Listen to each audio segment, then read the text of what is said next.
Donald Trump तो बच गया लेकिन ये भिखारी पाकिस्तान को बर्बाद कर देगा। अब मैं ऐसा क्यों बोल रहा हूँ वो तो आप लोगों को वीडियो में पता चल जाएगा। लेकिन रसिया ने जिस तरीके से ईरान वॉर में एक बड़ा धमाका किया है तो उस धमाके की गूंज डोनाल्ड ट्रंप के कानों में वाशिंगटन में पहुंच गई है। यही वजह है कि रसिया अब ईरान वॉर में एक बड़ा प्लेयर बन के उभरा है, और वो भी तब जब अमेरिका ईरान के सामने नेगोशिएशन के लिए गिड़गिड़ा रहा है, और अब इसी का जबरदस्त फायदा रसिया ने उठाया है। आइए अब आपको बताते हैं ये सारी बड़ी खबरें डिटेल्स में, लेकिन उससे पहले आप लोगों से दिल से एक हम्बल रिक्वेस्ट है कि अगर आप लोग हमारे चैनल पे पहली बार आए और अभी तक आप लोगों ने चैनल को सब्सक्राइब नहीं किया तो एक देशभक्त होने के नाते सबसे पहले चैनल को सब्सक्राइब कर लो। देखो ये बात तो आप सबको पता है कि रिसेंटली डोनाल्ड ट्रंप पर एक बड़ा अटैक हुआ है, और ये कोई अटैक नहीं बल्कि डोनाल्ड ट्रंप पर एक जानलेवा हमला था जिससे डोनाल्ड ट्रंप बाल बाल बचे हैं। क्योंकि ये उस समय की घटना थी जब डोनाल्ड ट्रंप अपनी पूरी कैबिनेट के साथ मिलकर वाशिंगटन डीसी के एक हाई प्रोफाइल होटल में डिनर के लिए पहुंचे थे। तो डिनर के दौरान ही एक हमलावर ने डोनाल्ड ट्रंप की 5 लेयर्ड की सिक्योरिटी को ब्रीच किया और अंदर जाकर गोलाबारी शुरू कर दी। हालांकि इस गोलाबारी में यूएस की जो सीक्रेट एजेंसीज थी उनकी सिक्योरिटी ने डोनाल्ड ट्रंप को तो बचा लिया,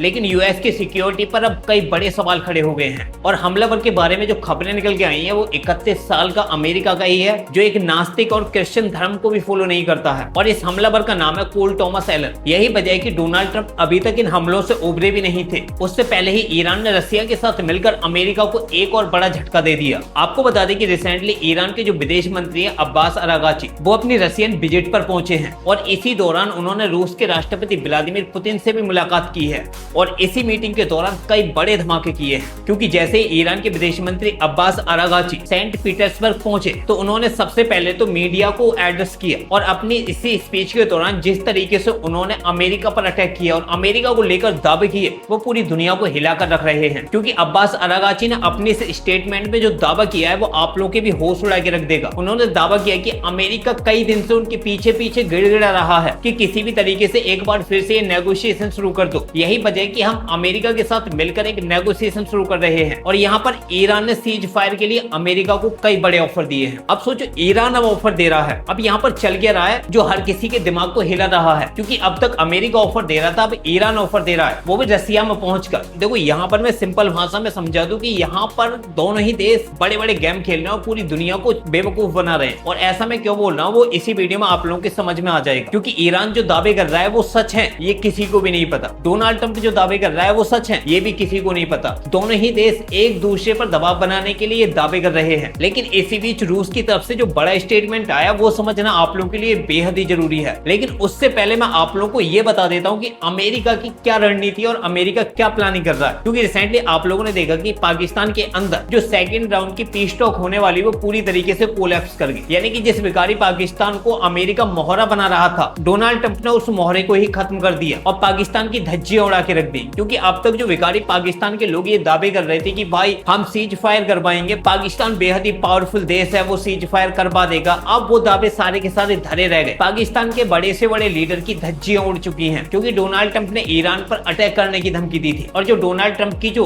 अटैक करने की डेडलाइंस थी वो पास आई। तो एक बार फिर से डोनाल्ड ट्रंप ने भिखारी पाकिस्तान का सहारा लिया और अपनी डेडलाइंस को एक्सटेंड कर दिया, और इसी वजह से भिखारी पाकिस्तान की जमकर फजीयत हुई है। क्योंकि ये बात तो आपको भी पता है कि रिसेंटली जो पाकिस्तान का आर्मी चीफ था वो ईरान गया था, और ईरान और पाकिस्तान के बीच में जो रिलेशन थे वो काफी पोलाइट थे। दोनों ही देशों के बीच में केमिस्ट्री काफी अच्छी देखने को मिली थी, जहां पर पाकिस्तान का आर्मी चीफ ईरान के आर्मी चीफ से बातचीत कर रहा था। तो ये चीजें ना काफी मेंटेन कर रही थी, और यही वजह थी कि पाकिस्तान ईरान पर दबाव बनाने की कोशिश कर रहा था कि आप लोग अपने यूरेनियम को दे दो और सीज फायर कर लो। लेकिन यहाँ पर ईरान बहुत चालू था, क्योंकि ये बात भी सबको पता है कि ईरान खुद से सीज फायर का निर्णय नहीं ले सकता। ईरान की तरफ से जो सीज फायर का निर्णय लिया जाएगा वो चाइना और रसिया की तरफ से लिया जाएगा, क्योंकि ये दोनों ही देश ईरान को लगातार फंडिंग कर रहे हैं, फिर वो चाहे हथियारों की हो या फिर पैसे की हो। यही दो ऐसे देश हैं जो ईरान के साथ हर तरीके से साथ खड़े हैं। यही वजह हुई कि ईरान ने पाकिस्तान की बात नहीं मानी और पाकिस्तान के आर्मी चीफ को वापस लौटना पड़ा। उसके बाद खबरें निकल के आई कि पाकिस्तानी आर्मी चीफ अमेरिका जाएंगे, लेकिन डोनाल्ड ट्रंप ने तुरंत एक बड़ा बयान दिया कि नहीं,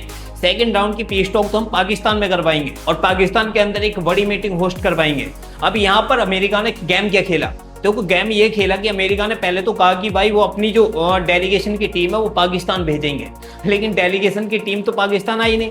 डोनाल्ड ट्रंप ने ये पहले ही खत्म कर दिया, जबकि ईरान की जो डेलीगेशन की टीम थी वो पाकिस्तान दूसरी बार भी पहुंच गई और ईरान को जम के बेवकूफ बना दिया। ईरान के जो सपने थे उनकी भी धज्जियां उड़ा दी।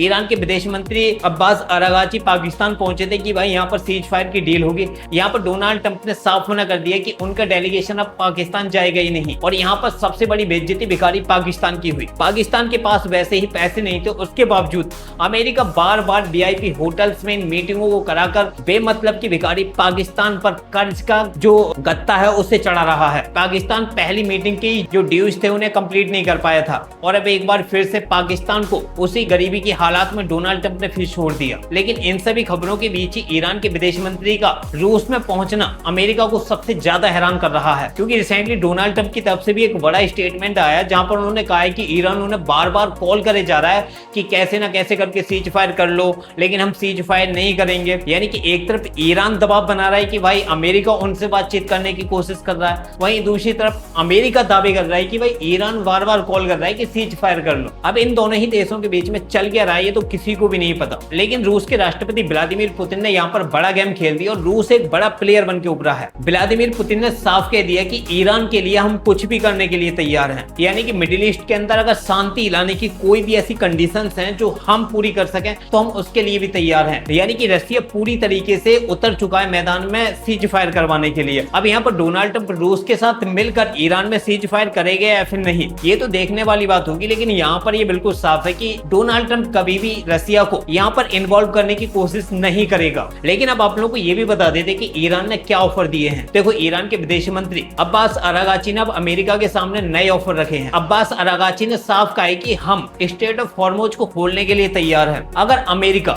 स्टेट ऑफ हॉर्मुज की नाकाबंदी कर दे और यहाँ से सभी शिपों को आराम से निकलने दे और अमेरिका युद्ध विराम को भी कर दे तो हम सीज फायर करने के लिए तैयार हैं। लेकिन यहाँ पर अब्बास अरागाची ने जो सबसे बड़ा स्टेटमेंट दिया था वो ये दिया था कि हम अमेरिका जैसे देश के सामने खुलकर छाती तान के खड़े हैं और हम अमेरिका जैसे दुनिया की सबसे ताकतवर देश से भी नहीं डरते। हमारी सेना जमकर अमेरिका का मुकाबला करने के लिए तैयार है, क्योंकि ईरान को भी ये बात पता है कि अगर स्टेट ऑफ हॉर्मुज को लगातार बंद किया गया तो जो क्रूड ऑयल के प्राइस है वो लगातार बढ़ते जाएंगे। आज की डेट में अगर बात करें क्रूड ऑयल की तो वो $160 के आसपास ट्रेड कर रहा है, जिसने पूरी दुनिया में भूचाल ला के रख दिया है। क्योंकि स्टेट ऑफ हॉर्मुज को जिस तरीके से अमेरिका और ईरान ने बंद कर रखा है उसी की वजह की क्रूड ऑयल के प्राइस लगातार बढ़ रहे हैं और यही वजह की अब इन दोनों ही देशों पर सीज फायर को लेकर सबसे ज्यादा दबाव बन रहा है। यूके और अब भारत जैसे देश लगातार इन देशों के खिलाफ खड़े हो गए हैं और बयानबाजी कर रहे हैं कि भाई स्टेट ऑफ हॉर्मुज को खोलो, यहाँ से सेफली सभी के लिए रास्ता दो। इसलिए ईरान ने ये बिल्कुल साफ कर दिया कि अमेरिका को सीज फायर करना हो तो कर ले, क्योंकि अमेरिका ईरान के अंदर कुछ भी हासिल नहीं कर पाए, यानी कि एक अपना गोल्स भी हासिल नहीं कर पाया। अब ये तो अमेरिका को पता है कि उसने लगभग 40 से 50 बिलियन डॉलर कहाँ खर्च किए हैं, कैसे खर्च किए हैं, ईरान के कितने मिलिट्री इंफ्रास्ट्रक्चर को तबाह कर दिया और ईरान इससे कब तक उबर पाएगा। लेकिन ईरान ने जो अमेरिका को ऑफर दिया है तो इस ऑफर पर भी सीज फायर नहीं होने वाला। अमेरिका ईरान के यूरेनियम को चाहता है और ईरान अपने न्यूक्लियर प्रोग्राम को नहीं रोकना चाहता। अब देखते हैं आगे और क्या क्या अपडेट निकल के आती है। फिलहाल के लिए जय हिंद, जय भारत।